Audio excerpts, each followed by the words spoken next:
Bismillahirrahmanirrahim. Rabbi shrah li sadri wa yassir li amri wahlul 'uqdatam min lisani yafqahu qawli. Assalamualaikum warahmatullahi wabarakatuh. Baik, sahabat-sahabat. So, hari ini kita review sikit tentang pokok bidara ya. So, ini contoh daun bidara Arab. So, lihat saiz dia berbanding tangan saya ya. So, saiznya begitu. Dan bentuk daunnya pun begitu. Kalau kita lihat betul-betul di tepinya agak bergerigi ya. So ini contoh daun bidara Arab juga yang lain. So kelihatan bentuk lain tapi sebenarnya spesiesnya sama, ada kesamaan dia, di mana daun dia berkilat ya, berkilat, kemudian saiznya tidak begitu besar. So masih lagi daun bidara Arab, cuma spesies yang lain. So cuma pokok yang lain. Dan ini contoh bahagian belakang daun bidara Arab ya. Bahagian belakang dia kelihatan putih ya, agak cerah warnanya. So berbanding dengan bahagian depannya warna hijau berkilat ya, warna hijau berkilat. So pokok bidara yang baik biasanya mempunyai daun yang gemilap ya di bahagian hadapan. Dan juga ciri-ciri pokok yang baik mempunyai daun yang tebal dan bersaiz lebar dan besar ya. So itu ciri-ciri pokok bidara Arab yang berkualiti. So kalau sahabat-sahabat nak menanam, cuba dapatkan benih daripada pokok-pokok yang mempunyai ciri seperti yang sebutkan tadi. So ini contoh daun bidara Arab. Lihat daunnya berkilat, berminyak ya, daun berkilat berminyak, dan di bahagian belakangnya berwarna putih. Dan kalau lihat betul-betul daun ni sangat tebal ya, sangat tebal, menunjukkan daun pokok yang berkualiti ya, pokok yang berkualiti, dan saiznya juga tidak terlalu kecil. Dan ini contoh pokok bidara apple ya. So saya tunjukkan daun pokok bidara apple ini supaya sahabat-sahabat tidak keliru ya antara pokok bidara Arab dengan pokok bidara apple. So lihat saiz dia lebih besar daripada saiz pokok bidara Arab. So cuba lihat saya dan daun dia gemilap juga, hijau pekat, dan bezanya di segi saiz ya, dia besar dan lonjong ya, saiz yang besar dan lonjong. Dan berbanding dengan daun bidara Arab ini dia kecil saja ya, kecil saja. So itu contoh buah yang ada pada pokok bidara apple. Buah bidara apple akan menjadi besar, lebih besar daripada buah bidara Arab. So itu beza pokok bidara apple dengan pokok bidara Arab ya. Buahnya besar dan rasanya manis, dan pokok bidara Arab buahnya mempunyai rasa masam dan manis, masa-masa manis ya, masa-masa manis, dan biasanya dijadikan jeruk. Dan juga buahnya sangat berkhasiat ya, sangat berkhasiat. So buah bidara apple lebih besar. Dan so ini contoh daun ya, daun bidara Arab tadi saya dekatkan dengan daun bidara apple. So saiznya kecil saja ya, kedua-duanya gemilap dan hijau pekat, dan dari segi saiz saja yang membezakan. So bentuknya pun agak membulat daun bidara Arab ya, dan bidara apple ni dia lonjong ya, walaupun sudah tua pokoknya pun daunnya masih kekal lonjong. So di sebelah belakangnya juga berwarna putih seperti pokok daun bidara Arab. Dari segi saiznya lebih besar dan juga berbentuk lonjong, dan tepinya juga bergerigi seperti pokok bidara Arab. Dan okey, ini ialah contohnya dahan pokok bidara Arab di mana ia akan mempunyai duri yang sangat panjang. So ini beza antara pokok bidara Arab dengan pokok bidara apple, di mana pokok bidara Arab ini durinya sangat panjang berbanding dengan pokok bidara apple. Durinya pendek sahaja dan hampir tidak kelihatan ya, hampir tidak kelihatan. Cuba lihat di sini, durinya panjang, dan kalau tercucuk pada tangan boleh berdarah ya dan luka ya. So durinya sangat panjang dan mempunyai dua duri di setiap bahagian. So lihat, ada dua duri, bahagian atas dan bahagian bawah. Di bahagian atasnya lebih panjang dan di bahagian bawahnya agak pendek sedikit dan membengkok seperti tanduk badak ya. So ini ciri-ciri duri ataupun dahan pokok bidara Arab.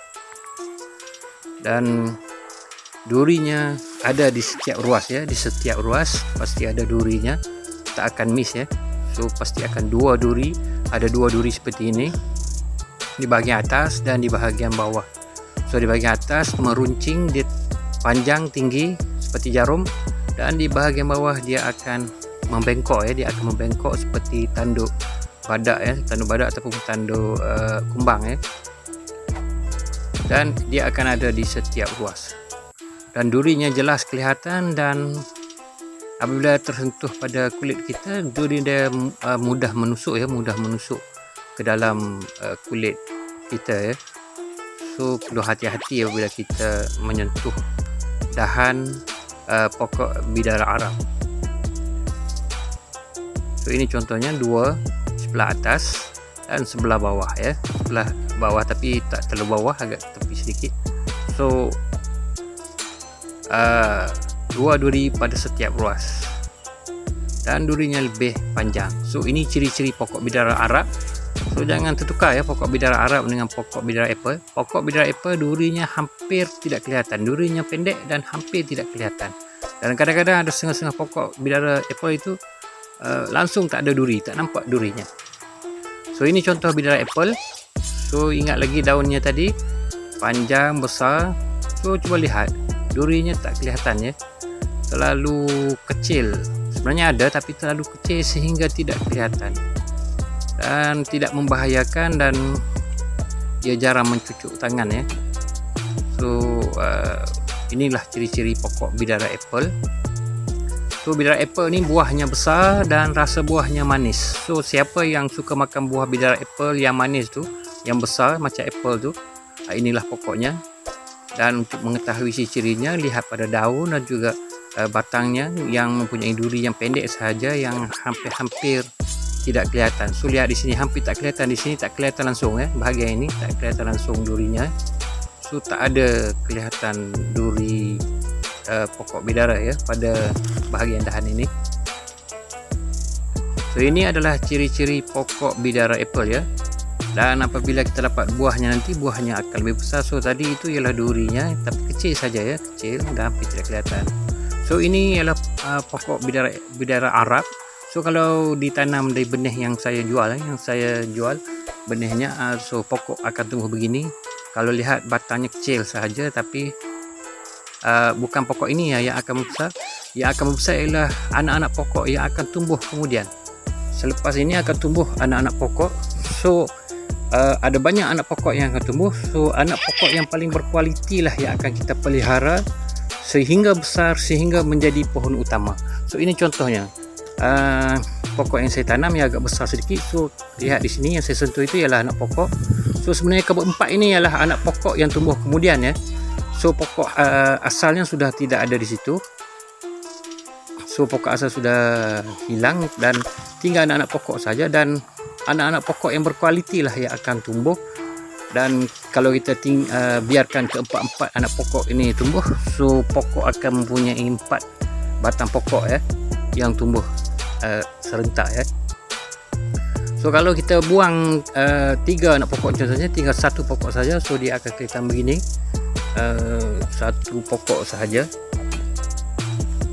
So ini adalah pokok tunggal ya, maksudnya kita dah buang anak pokok yang kurang berkualiti, tinggal hanya pokok yang berkualiti sahaja. So dia akan kelihatan 1 pokok yang besar begini ya, 1 pokok saja yang akan tumbuh. Baik, ini contoh pokok yang mempunyai dahan yang kukuh ya, yang sudah agak besar, setahun lebih umurnya ya. So ini motivasi untuk sahabat-sahabat yang apabila menanam pokok bidara Arab. So ini contoh kalau dibiarkan anak pokok, 3 anak pokok dibiarkan besar, dia akan tumbuh begini ya. So kelihatan 3 anak pokok di sini sudah menjadi pohon ya, sudah menjadi pohon, umurnya lebih kurang setahun lebih, sama seperti pokok tadi. So kelihatan 3, so dia boleh tumbuh dengan keadaan 3 pokok begini ya. So ketiga-tiganya akan tumbuh dan akan terus membesar menjadi pohon yang dewasa ya. So pokok bidara ini boleh menjadi pohon yang rimbun ya. Kalau ada banyak cerita agama yang menceritakan tentang pohon bidara yang digunakan sebagai tempat berteduh ya, tempat berteduh. kerana kerimbunan daunnya. Tetapi pohon bidara Arab ni banyak kegunaannya di dalam Islam ya. So ini contoh pohon bidara Arab apabila dipotong ya. Bila kita potong, dia susah untuk mati dan akan menumbuhkan banyak cabang. Cabang-cabang ini akan menggantikan cabang-cabang yang telah kita potong. So susah nak mati ya bila dia dah mempunyai akar. So kegunaan bidara Arab ni ialah untuk berbagai kegunaan, contohnya untuk perubatan Islam, untuk dibuat minyak urut ataupun untuk digunakan untuk membuat sabun, dan baik untuk kata dan luka, sangat baik untuk kata dan luka. So ini contoh pokok yang sudah dipotong sehingga rapat ke tanah ya, namun ia sukar mati dan masih lagi menumbuhkan cabang-cabang bidara yang banyak ya, cabang-cabang yang banyak. So kalau dibiarkan ia akan terus tumbuh menjadi pohon ya. So inilah ciri-ciri pokok bidara Arab. Pokok bidara apple pun sama juga, dia akan tumbuh begini jika kita potong. So dia sukar nak mati apabila dia sudah mempunyai akar yang kukuh ya. Dan bidara Arab ini juga digunakan untuk mandian wanita lepas haid dan juga digunakan untuk mandian kepada mu'alaf, ada dalam diceritakan dalam hadis dan sunnah, dan juga digunakan untuk mandi mayat ya. So kalau kita nak pahala berjalan walaupun kita sudah baik, saya review tentang buah dulu. So ini buahnya, buah bidara Arab ya, di pokok. So buahnya kecil saja, cuba lihat berbanding saiz tangan saya. So buah bidara Arab ini kecil saja, dan bidara apple ni saiznya sangat besar ya. Nisbahnya hampir 1:5 ataupun 1:6 ataupun 7 ya. So saiznya begini sahaja. So rasanya masam manis dan sangat sedap ya. Kalau makan pun memang sedap. Dan bidara apple pula rasanya manis. Dan bidara Arab ni dia mempunyai rasa masam dan manis. So saiznya hanya kecil sahaja. Saya tak ada contoh buah bidara apple ya. So lepas ini kita akan tunjukkan benihnya ya, benihnya. So kegunaan bidara Arab ini juga untuk mandi mayat. So kalau kita nakkan pahala walaupun kita dah tiada, pokok masih lagi hidup, so daun-daun ini digunakan untuk memandikan mayat. So kita akan terus mendapat pahala. So ini buah yang sudah masak yang dipetik di bawah ya, dipetik bawah dan biasanya dicuci, dibersihkan. Inilah yang akan dijadikan benih, ya untuk mendapat pokok-pokok bidara. Dan ini contoh biji bidara Arab dibandingkan dengan biji bidara apple ya. Yang kecil itu bidara Arab dan yang besar itu ialah bidara apple. So cuba lihat ya saiznya, mungkin 1:5 atau 6. So beza ya dari segi saiznya. Buah bidara Arab dan buah bidara apple dari segi rasanya pun berbeza. Di mana bidara Arab ni rasanya masam-masam manis dan bidara apple ni rasanya manis ya, rasanya manis. Dan dia dipanggil di bidara apple kerana dia hampir-hampir mengikut bentuk buah apple. So apa yang menarik kita menanam pokok bidara Arab ini ialah ia banyak kegunaan untuk Islam. So mudah untuk kita mendapat pahala walaupun kita sudah tiada. So sebab itulah orang tua selalu memesan jangan kita tebang pokok walaupun ia